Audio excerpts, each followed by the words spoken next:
Hello, this is Farris and my collaborator for this video is Joseph.Celentino, who is the person at Village Ford who sold me my Bronco. Village Ford has two demonstration, what they call mannequin Broncos, and in this video I compare the Wildtrak that you see on the left, their mannequin, to my base Bronco, specifically some of their off-road capabilities. One of the things you see in the Wildtrak is a larger screen, more cameras, really cooler tech that's actually in it.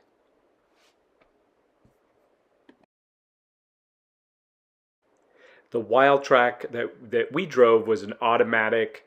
The cup holders are different, the dial is different, it has a grab handle. Another difference that you'll see is the buttons that you see at the top of the dash. I only have two. There are several buttons here on this Wildtrak. You see another view of the switches kind of straight on. You see the cameras. You see how clear and large that camera is, 12 inches versus 8 inches. You also see the ability to do dual climate controls. Now let's do some driving. All right, so what we would do is we would press this button and trail turn assist is on. So just give the vehicle some gas and then pick a side. Okay, I like that. And it takes it right around for you. Okay, so it allows you to basically make a hairpin turn, kind of U-turn, yep. very in a very sharp way, huh? So it works both ways. So now it's grabbing because I'm going to the left. Wow. Okay. And I don't know. Do you want to do one from outside the vehicle too? Yeah. Okay. We could do that. Hopefully we're not doing too much damage here to this grass. We can do it right here. All right. We're gonna try it to the on the gravel here. Yeah, the gravel. We'll try to see that. All right. Those rocks make me a little nervous. Okay. Should we? Yeah, we could probably find a spot that's a little bit bigger, maybe. Hang on. Before. Okay, I got it going. All right, let's see if we can do this on the dirt. We've got a little rocks to contend with here, but wow. All right, this reminds me of a snowstorm I had in Buffalo one time, in my Firebird. Yeah. So. Yep. It's just like pulling the e-brake on like a sports car or something like that.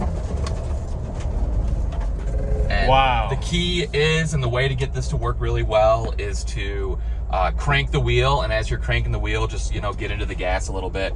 I think you guys can probably hear the mechanism on the vehicle. You can hear that brake grabbing. So that is that's trail turn assist. All right, we're doing. Joe's having a lot of fun here. We're gonna do a trail turn assist, so you can kind of see it from the outside. We showed it from the inside.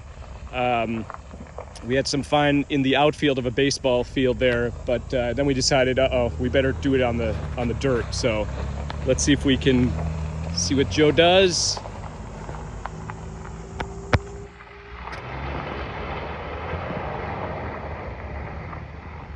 That's really tight. He made that turn in such a tight way. Okay. The technology for four-wheel drive has come a long way. And even on certain vehicles, especially today, can be very confusing because for Explorer, for example, they call that a four-wheel drive, but it's actually an all-wheel drive system. It doesn't have the lockers that this truck would have or that an F-150 would have. And that's why Farris just mentioned that you really don't want to use four-wheel drive unless you're on some sort of loose surface, because you're locking your wheels together so you can get better traction, and pavement doesn't allow the type of slipping that you would want for the four-wheel drive to really work correctly. This vehicle, this car, this Wildtrak has a all-wheel drive, four-wheel drive hybrid system that was developed on the Raptor, and it actually is able to kind of have both. It can use lockers as well as a clutch system to kind of simulate all-wheel drive, and that's where 4Auto comes in. It can very quickly use those clutches to send power anywhere. But then when you really need 4 high, it can lock everything down for you. And you can see here, you got your lockers. And the one thing that we talked about in the off-rodeo that was really like a game changer for this vehicle, and not to hate on Jeep, but competition is good. And something that this vehicle does that you probably will start to see in Jeep soon is I can lock and unlock the lockers on the fly. I can be on the trail and I can start to feel slip, and I can hit the button for the locker and it engages instantly. So unlike the Jeep where you actually have to get out of the vehicle, is that correct? In some instances, you have to get out of the vehicle and lock the hubs, although a lot of the newer ones do have electronic lockers, although it's my understanding that you have to stop the vehicle to lock and unlock the hubs. This vehicle can lock and unlock the hubs while rolling. It can also disconnect the sway bar while it's rolling. So if we were in a Badlands, we'd have another button right here. And that's where you've probably seen those videos on YouTube where somebody crawls up onto a rock and maybe they have one of their wheels in the air and they're able to press a button and disconnect the sway bar. That's able to happen on the fly. You're also able to reconnect the sway bar on the fly in the Badlands vehicles. So that's another big game changer that Ford is bringing to this off-road community. Okay. Now, so would you say, I mean, I did a little bit of research on this. Would you say the Badlands is really for the kind of the rock climbing because it has that option, whereas the Wildtrak, maybe it's a little bit more like you can go a little bit faster. It's more optimized for that. This is more like a Raptor equivalent. It's more for high-speed off-roading, sand, open areas where you're going to really pick up speed. The Badlands, I think, is probably a little bit more well-suited to Michigan. The only exception I would really think is like if you were like going out to the Silver Lake sand dunes all the time, this would be the vehicle of choice for that. But if you're doing off-roading in northern Michigan, if you're going up to Manistee and those areas, and you got the tight trails, and you're doing the slower off-roading, I think I would definitely want the Badlands, with or without the Sasquatch package. But you definitely, I think, would want that disconnecting sway bar and all that kind of stuff. So all of them are a good choice, but there is a little bit of specialization to each of the trim levels, and that's why we have so many trim levels. All right, and let's just take one more look at this if I can kind of focus a little bit on all the buttons here. Now, I'll go straight into, we're going to go into mine now. And we're going to do a little bit more with the crawler gear to kind of explain what does the manual have that the automatic doesn't, and I think we saw what the automatic has that the manual doesn't. All right, so now we're going to do kind of a deeper dive into crawler gear. Joe's kind of teaching me some of these things. So, so he has put it into 4L. Let's just kind of take a look at that, right? Okay. So this is a gear that's really is meant purely for off-road. This is when you're going through a tight trail, maybe you're going up some rocks, and you really want the ability to control the speed of the vehicle in a very fine way. We have it in 4 low right now, and we got the crawler gear, clutches out, my feet are off the pedals, and we're just moving along at a steady 1 mile an hour. Unfortunately, in Michigan, we don't have any like crazy inclines or anything to test this out on. But when I was in Texas and we were doing this, you could literally be going up, a very steep incline with this 1 mile an hour, and the vehicle will just kind of keep chugging along. The crawler gear is, in Farris, you can look up the ratio, but it's multiplying the torque by a crazy on amount.